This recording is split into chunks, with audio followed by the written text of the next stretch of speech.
Dari Ibu Arina Fril Palembang ditujukan kepada Ibu Dr. Gamayanti.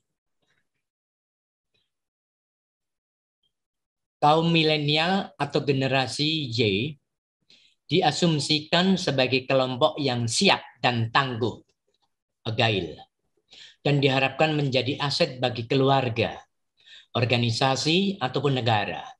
Saya ingin sekali mengajarkan anak-anak saya untuk siap menghadapi tantangan masa depan dan memiliki learning, change, and mental agilities. Saya khawatir bila generasi milenial menjadi instant generation, mudah bosan dan cepat menyerah. Pertanyaan saya, apa saja yang harus saya persiapkan agar anak-anak saya sekarang dan juga cucu-cucu saya nanti, kalau bisa cicit-cicit saya nanti juga ya, dapat berperan dalam pengembangan potensi kreativitas diri dan dapat diaktualisasikan dalam aktivitas pendidikan, pekerjaan, dan sosial. Monggo Bu Laksmi. Matur nuwun. Wah, ini jawabannya bisa satu seminar sendiri sebetulnya. Iya, soalnya Gitu bukan ya. hanya sampai cucu loh Bu, sampai cicit ya. Ini bisa satu webinar sendiri. Tetapi saya kira secara umum Bu Arina Fril, tentu kita perlu membangun fondasi yang kuat pada anak-anak. Kalau kita mengacu pada aspek dasar perkembangan anak, itu ada 6. Yang pertama adalah perkembangan kognitif atau kemampuan berpikir, kemudian aspek emosi, kemudian bahasa, sosial, motorik, baik halus dan kasar, maupun pembentukan karakter. Nah, keenam-enamnya inilah yang perlu distimulasi mulai sejak dini, supaya dia menjadi anak yang tangguh betul-betul. Dengan tentu saja melalui memberikan kesempatan untuk anak mengeksplorasi lingkungan dan belajar sesuai dengan tahapan perkembangannya. Jadi kalau tahapan perkembangannya ini masih di level sensori motor, di 0 sampai 2 tahun, maka sebaiknya stimulasi yang diberikan adalah hal-hal yang terkait dengan stimulasi melalui sensori motoriknya. Itu akan membantu untuk menstimulasi yang lain. Tidak terlalu cepat, misalnya anak 2 tahun diajari membaca, atau diajari menulis, atau kemudian setelahnya kelima dan keenam aspek ini tadi di dalam prosesnya perlu distimulasi secara seimbang. Pada saat ini, proses pendidikan kadang terlalu berat untuk pengembangan aspek kognitif atau aspek berpikir semata, sehingga aspek yang lain menjadi timpang. Nah, kalau timpang tentu saja tidak menjadi kuat. Namanya juga timpang. Seperti kalau misalnya kita membuat meja tetapi kakinya ndeur gitu ya, ada yang tinggi, ada yang panjang. Tentunya mejanya menjadi tidak kuat.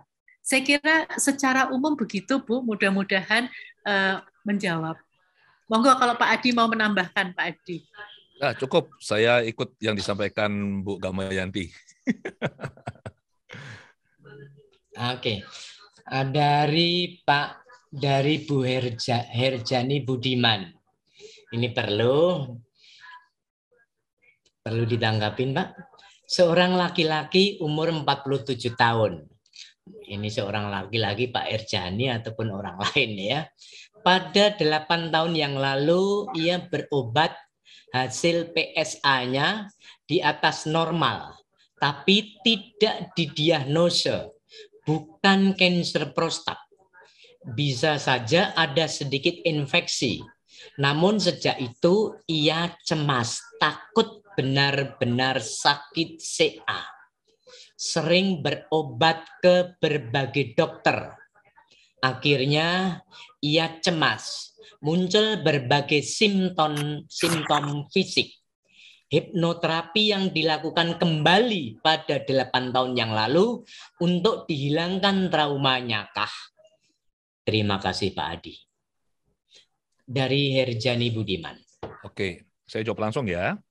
Ya, monggo. Jadi seringkali Pak Narko dan teman-teman ya. Jadi ada klien yang mereka ini karena mengalami kondisi medis tertentu, Padahal dokter bilang nggak apa-apa, tapi mereka cemas berlanjut. Nah, ini dari pengalaman kami, itu yang disebut dengan symptom producing event.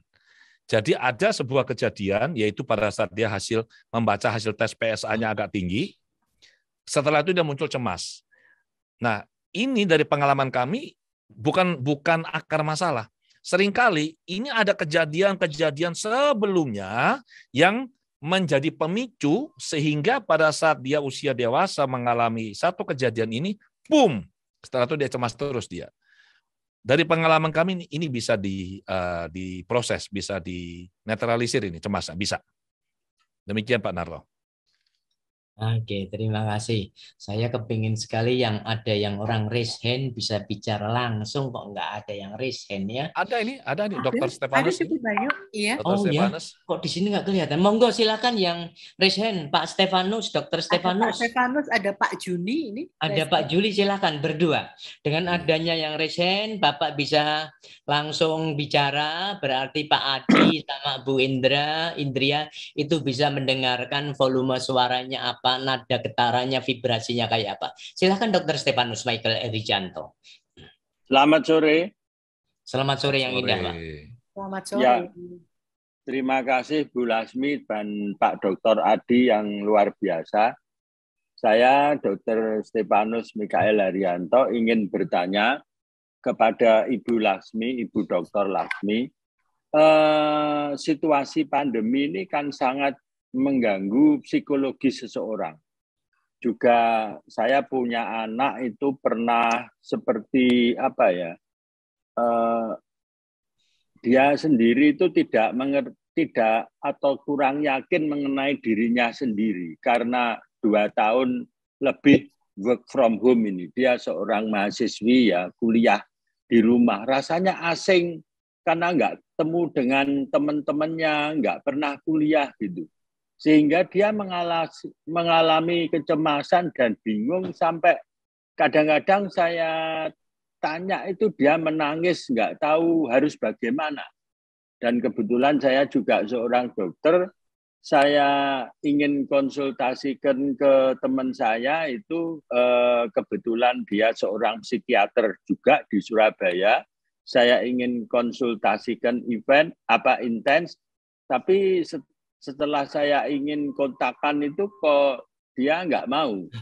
Kayaknya dia punya koneksi lain, nggak tahu siapa, tetapi sekarang agak mendingan. Dia katanya udah nggak takut, sudah tidak ada beban, sudah oke. Katanya apa? Saya sudah oke gitu. Ya syukurlah saya bilang gitu. Pertanyaan saya, apa ya? Kesehatan psikologis apa yang diperlukan oleh masing-masing daripada kita untuk menghadapi situasi yang tidak menentu ini, dari guncangan apa ya istilahnya dulu itu orang mengalami guncangan psikologis dari work from home itu, saya kok lupa istilah kayak gitu, Ibu Dr. Lasmi. Jadi saya ingin tahu bagaimana kita menghadapi situasi perubahan dari real yang menjadi tidak real ini, kan melewati Zoom, ketemu orang juga waktu itu sangat takut, kuliah jadi seakan-akan nggak real gitu ya. Terima kasih ya. Terima kasih. Terus ke Dr. Adi nanti ya setelah ini atau langsung? Langsung pertanyaannya saja Pak. Bapak mohon maaf apa fotonya, videonya agar bisa diperlihatkan face-nya 100%. Nah, oke. Ya. Silakan. Ke Satu Pak kalimat. Dr. Adi. Ya, ke Pak Dr. Adi, bagaimana kita membedakan simptom itu betul-betul gangguan fisik organis atau itu ada di latar belakangi oleh tadi apa gangguan emosional. Karena kebetulan saya seorang dokter juga, saya harus diagnosenya tepat. Ini suatu gangguan organis beneran atau ada latar belakang dari psikologis yang disebut dengan psikosomatis. Terima kasih. Terima kasih. Langsung kepada Dr. Adi dan Ibu Laksmi Gamayanti. Terima kasih Dr. Stefanus. Jadi memang kondisi yang seperti Bapak ceritakan itu sekarang banyak sekali terjadi.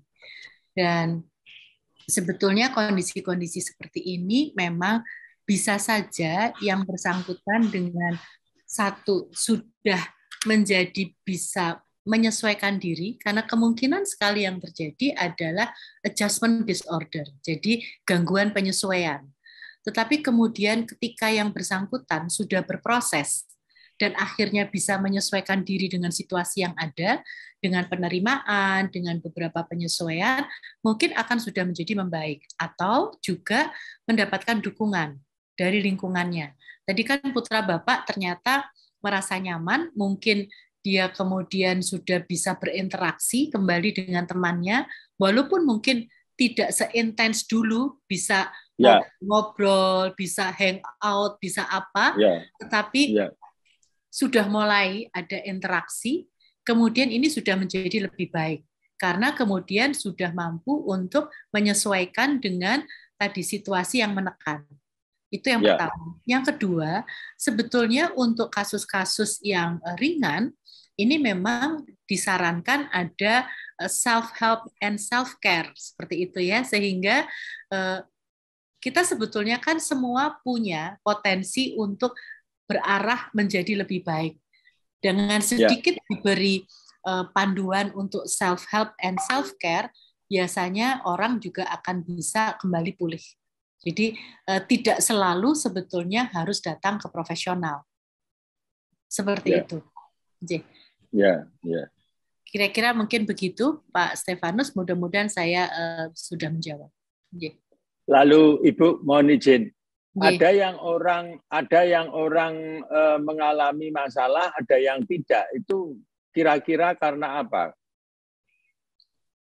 Saya kira ini juga multifaktor ya Pak ya, tergantung dari kemampuan seseorang untuk menerima situasi tersebut, kemudian menyesuaikan diri dan mengalihkan diri dari situasi yang tidak menyenangkan. Jadi kalau misalnya dia kemudian lebih terpaku pada hal-hal yang tidak menyenangkan dan kurang mampu untuk mengalihkan diri dari situasi itu, pasti dia akan menjadi lebih tertekan dibandingkan dengan yang mampu untuk kemudian mencari. Makanya di dalam situasi kemarin secara umum orang disarankan paling tidak dia terus melakukan aktivitas betapapun kecilnya. Jangan hanya berdiam diri, kemudian menyesali situasi, tetapi apapun yang ada di sekitar rumah, dia bisa beraktivitas, entah itu bertanam, entah itu memasak, entah itu berolahraga, entah itu apapun. Saya kira sebetulnya cukup banyak hal yang bisa dikerjakan di dalam rumah. Monggo Pak Adi, silakan untuk menanggapi. Oke, terima kasih. Untuk gini Pak Dr. Stefanus, jadi saya juga sering dapat klien yang sakit fisik ya, terus langsung, Pak, saya mau dihipnoterapi. Saya bilang, nggak boleh. Kalau sakit fisik, Anda harus ke dokter. Itu harus diperiksa dulu secara medis.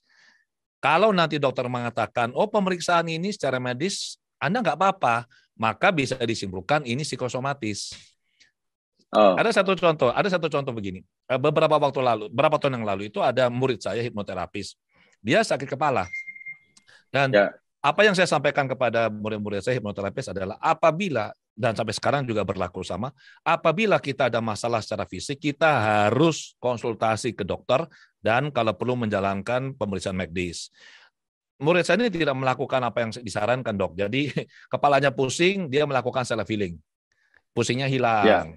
Nanti 2 minggu lagi pusing lagi. Dan itu berulang sampai 3 kali. Jadi pusing hilang karena dia self healing. Yang ketiga kali pusing hilang. Yang keempat kali dia nggak pusing lagi dok, dia stroke gitu. Waduh, isinya sampai nangis-nangis. Konteks saya bilang, pesan saya kan harus ke dokter. Iya Pak, dia self healing. Saya bilang nggak boleh. Ini bukan wilayahnya kita. Nah, kecuali misalkan begini, misalkan ada klien yang bilang, Pak, saya ini sering sesak napas. Oke, Anda ke dokter, saya bilang. Dokter periksa, oh nggak apa-apa ini organ-organnya bagus, semuanya bagus. Nah, kalau kemudian dia kasih laporan, Pak saya sudah ke dokter ini dan dokter mengatakan hasil pemeriksaan medis saya bagus. Oke, kalau begitu saya bilang ya, besar kemungkinan kamu mengalami emosi marah biasanya. Marah itu biasanya tersimpan di daerah dada sini. Dan ini kalau sudah ini terpicu, ini akan membuat orang sesak napas. Dia bilang, betul Pak, saya sering marah. Nah, kalau itu bisa dibantu.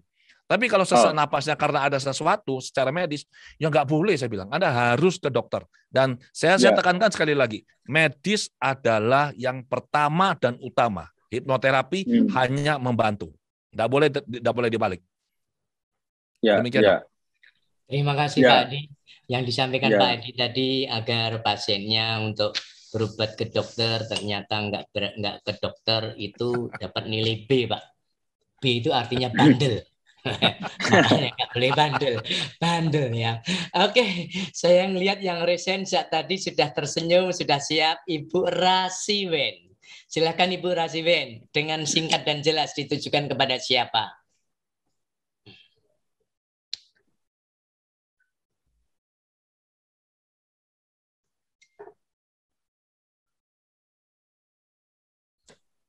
Masih hidup, Bu? Masih belum dibuka. Gambar suaranya, Bu. Sudah bisa? Iya, sudah, Bu. Ya, oke. Terima kasih. Saya bisa bertatap langsung dengan Pak Adi. Saya mengalami trauma masa kecil. Saya mengalami kejadian disabilitas. Akhirnya saya berakibat saya disabilitas. Ketika itu secara sadar saya nggak menyalahkan orang tua, tapi ketika bertemu dengan berdekatan langsung secara fisik dengan orang tua itu saya merasa nggak nyaman.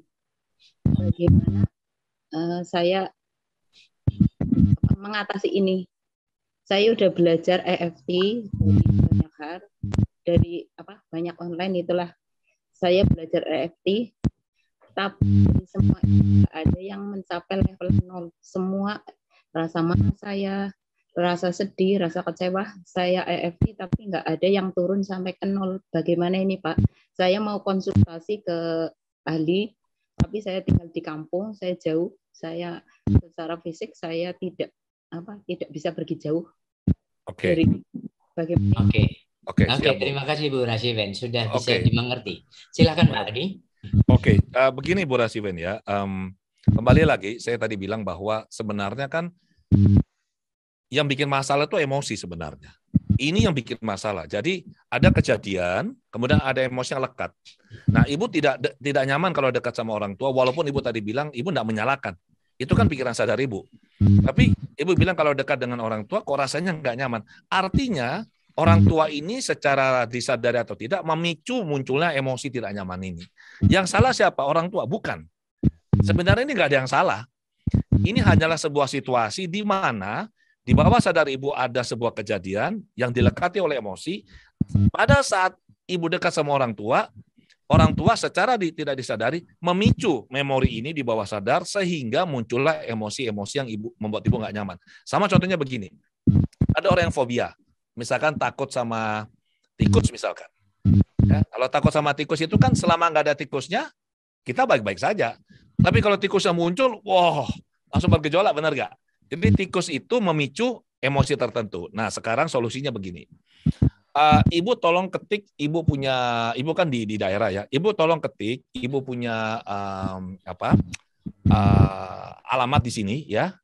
Nanti habis ini saya akan kirimkan ke alamat ibu buku The Heart Technique.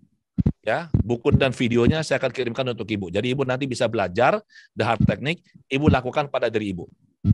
Demikian ibu, ya ibu ketik alamatnya ibu. Nanti besok saya akan minta staf saya kirim untuk ibu. Saya kirimkan nanti yang The Heart Technique yang versi 2.0 ibu. Saya kasihkan nanti printout buat ibu ya. Monggo ibu ketik nanti saya salin. Terima kasih. Keberuntungan ada pada Ibu Rasiwen.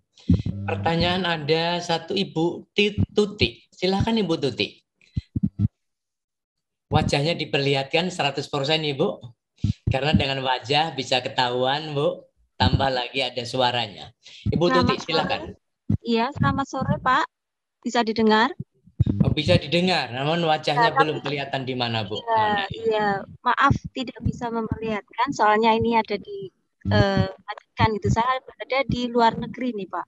Oh iya ya, oke, silakan Bu. Ya, terima kasih Bu. Selamat sore pada Ibu Laksmi dan juga Bapak Adi. Saya di sini sering telepon di rumah gitu Pak. Yang saya rasakan tuh saya mudah marah, terus emosi gitu loh. Kalau mendengar suatu berita yang sedih, sakit atau apa di rumah itu saya tegang gitu. Nah, tegang, saya ini kondisi tubuh saya itu mungkin kelainan kata dokter itu lemah jantung atau apa yang sering keringetan tangan dan itu mudah mudah gugup gitu loh. Ya, gugup gitu. Oke, terima kasih. Silakan Pak Adi.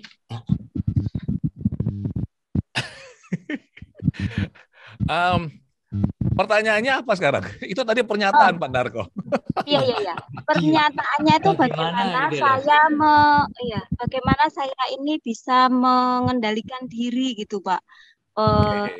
Karena ketakutan. Soalnya saya selama di luar negeri ini itu terjadi ayah, ibu itu meninggal dan saya itu tidak tahu. Jadi kalau mendengar orang sakit, keluarga sakit itu gugup terus cepat-cepat cari dokter, cari herbal gitu sampai juga ke Pak Helmi juga gitu. Oke, baik.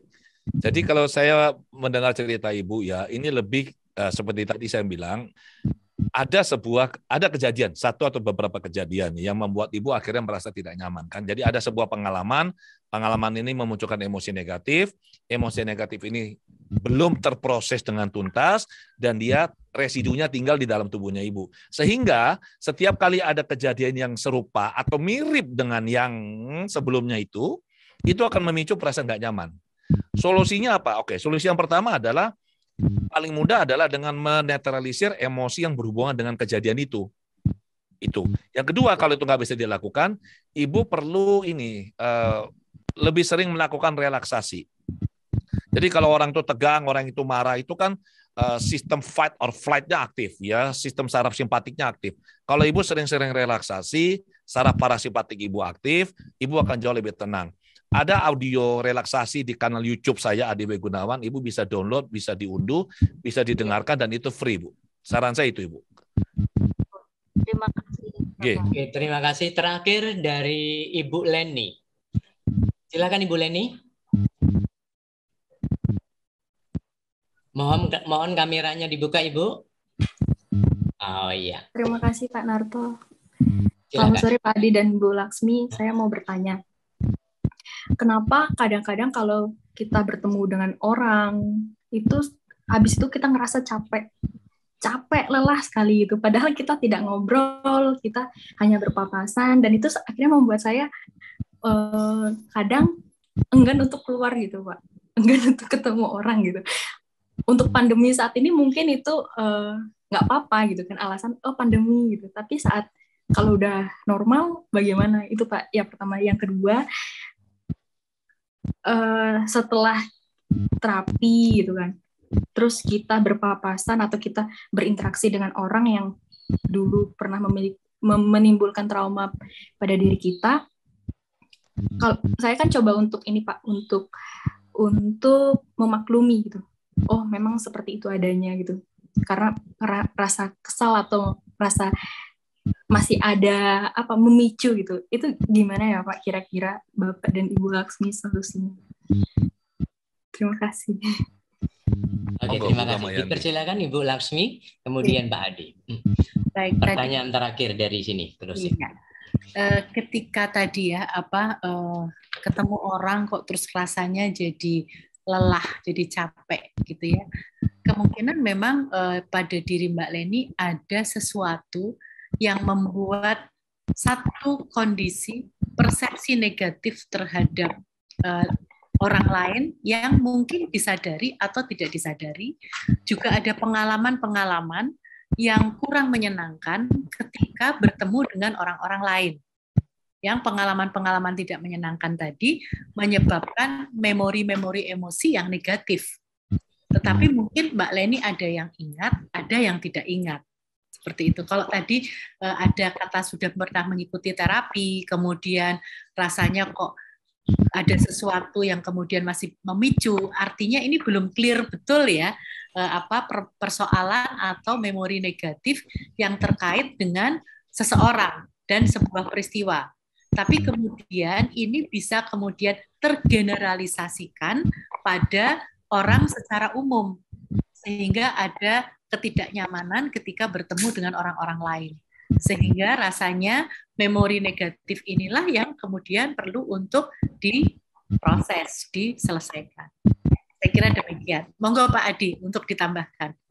Oke, terima kasih. Sangat setuju dengan yang disampaikan oleh Bu Gamayanti ya. Saya hanya menambahkan sedikit ya. Oh ya, yang pertama itu tadi Bu Gamayanti bilang kalau sudah di terapi terus Ibu ketemu dengan orang yang tadinya bikin kesel, kok masih ada perasaan nggak kesel, itu benar sekali yang Bu Gamayanti sampaikan. Itu berarti terapinya belum tuntas. Kalau terapinya sudah tuntas, itu harusnya sudah tidak lagi berpengaruh kepada diri Ibu ya. Kemudian mengenai mengapa kok mudah sekali lelah, jadi selain yang sudah disampaikan oleh Bu Gamayanti, bahwa besar kemungkinan itu ada memori tertentu yang muncul, yang berhubungan dengan orang itu atau mirip dengan orang itu, saya menawarkan sebuah perspektif yang tambahan ya. Jadi begini, di pelatihan yang saya biasa selenggarakan, salah satunya adalah Quantum Life Transformation itu, saya kebetulan saya juga menjelaskan dan mengajarkan mengenai vibrasi dan energi. Jadi saya akan mengajarkan peserta bagaimana mereka melihat pola energi tubuh orang dan merasakan pola energi tubuh orang. Nah, salah satunya adalah bagi peserta yang ternyata punya kepekaan cukup tinggi, deltanya cukup tinggi. Jadi deltanya itu ada gelombang kita kan ada alfa, beta, alfa, theta, delta. Kalau deltanya itu sangat aktif, amplitudonya besar, ya, dia cenderung akan bisa merasakan perasaan orang lain. Jadi kemarin itu ada peserta yang usianya 21, itu kalau dengar orang lain cerita sesuatu yang sedih-sedih, dia bisa kayak sedih dan mual-mual sendiri dia. Nah, saya bilang itu dia terlalu peka. Jadi deltanya harus diturunkan ini amplitudonya. Itu satu. Kedua, kita bisa melakukan cara, tapi akan sangat panjang kalau saya terangkan di sini ya. Singkatnya adalah kita bisa menutup jalur energinya kita sehingga interaksi dengan orang lain itu tidak bisa mempengaruhi energinya kita. Itu ada caranya. Sehingga kita tutup jalurnya, maka kalau kita dekat dengan orang-orang yang toksik, biasanya yang begitu orang-orang yang toksik ya, yang memancarkan vibrasi negatif, kita tidak akan terpengaruh. Nah, jadi saran saya adalah, kalau Ibu bisa, Ibu perlu sering-sering ya lakukan relaksasi lah, itu salah satu untuk charging supaya Ibu juga merasa fresh. Yang kedua, ini aja, jangan takut ketemu orang. Ibu niatkan saja. Jadi kalau sebelum Ibu keluar dari rumah ketemu orang, diniatkan saja. Kan semua kan bergantung niat kan, innamal a'malu binniyat, benar nggak? Jadi bilang begini, saya niatkan energi tubuh saya ini kuat, berinteraksi orang secara positif. Hanya hal-hal baik saja, kebaikan-kebaikan saja yang bisa mengenai diri saya. Emosi negatif, vibrasi negatif, pikiran negatif dari orang di sekitar saya tidak izinkan untuk bisa mengenai tubuh saya dan mempengaruhi diri saya secara negatif. Udah afirmasi terus keluar rumah. Demikian. Itu terima kasih. Saya kembalikan pada Pak Narto, monggo. Terima kasih Pak Adi dan Ibu Laksmi. Mungkin saya sedikit mengimbui, bukan tidak ditutup tetapi dikelola, saya kira ya Pak Adi. Oh iya, betul. Supaya menjadi lebih siap untuk bisa menghadapi vibrasi-vibrasi negatif yang di luar seperti itu. Setuju. Ya, terima kasih Bu Yanti. Itu yang lebih tepat katanya, dikelola, benar. Terima kasih. Terima kasih Pak Adi dan Ibu Laksmi.